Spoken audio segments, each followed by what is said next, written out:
Et si la compétence la plus importante pour un développeur n'était plus d'écrire du code, mais de savoir le déléguer, c'est justement la promesse d'un tout nouvel outil qu'on va décortiquer ensemble aujourd'hui, Claude Code sur le web.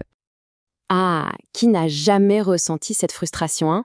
Le backlog de bugs qui n'en finit plus, toutes ces petites tâches de routine qui nous mangent tout notre temps, pendant que les projets vraiment passionnants, eux, attendent.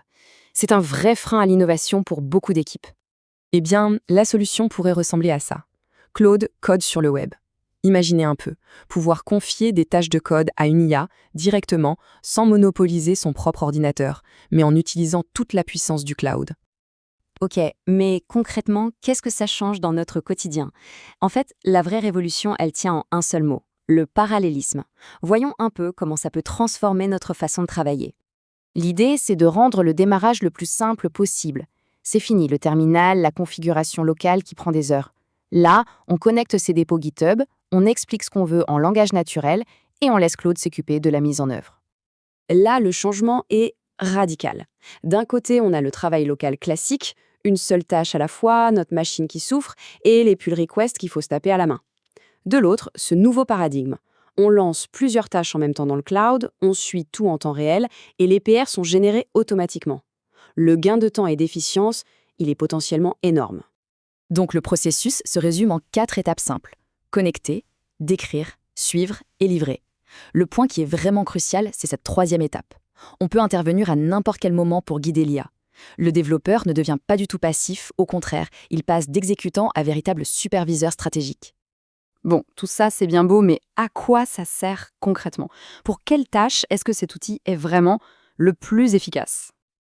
En fait, c'est un peu l'assistant de rêve pour toutes ces tâches un peu ingrates. Par exemple, pour comprendre une codebase immense, pour corriger des bugs qui sont bien identifiés, ou même pour faire des modifs sur le back-end en se basant sur les tests qui existent déjà.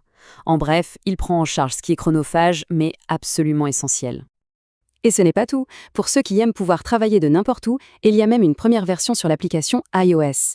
Imaginez lancer une correction de bug depuis son téléphone dans les transports. Bon, c'est encore au stade expérimental, mais l'idée est là.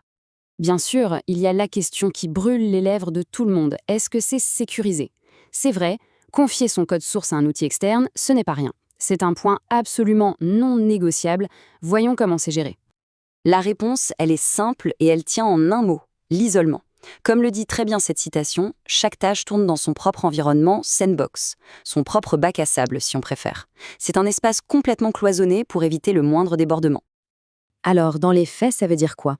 Eh bien, ça veut dire que les interactions avec Git sont protégées par un proxy, que l'accès est strictement limité aux dépôts qu'on a autorisés, et surtout qu'on peut définir des règles réseau très précises.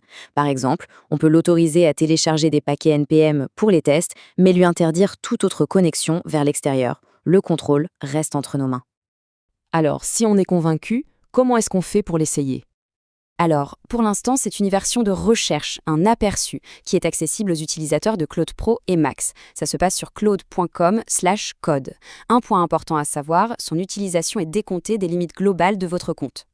On termine donc avec cette réflexion qui est assez fondamentale finalement. Est-ce que l'avenir du développement, c'est moins de coder et plus de déléguer efficacement? Le rôle du développeur pourrait bien basculer de celui d'artisan à celui d'architecte, qui orchestre des intelligences artificielles. C'est une perspective assez vertigineuse. Merci d'avoir suivi cette analyse.